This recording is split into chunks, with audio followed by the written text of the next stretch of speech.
Inaugurato venerdì, il Festival di Maiano ha visto ieri il primo dei grandi concerti di questa edizione, la 64esima. Davanti a un folto pubblico di giovani e giovanissimi, protagonista sul palco dell'area concerti è stato il rapper Massimo Pericolo.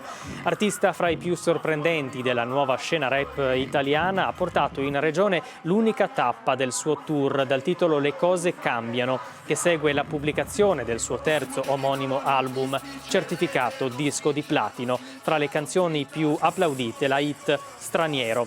Prossimo appuntamento del Festival di Maiano il 30 luglio con l'attesissimo concerto di Antonello Venditti.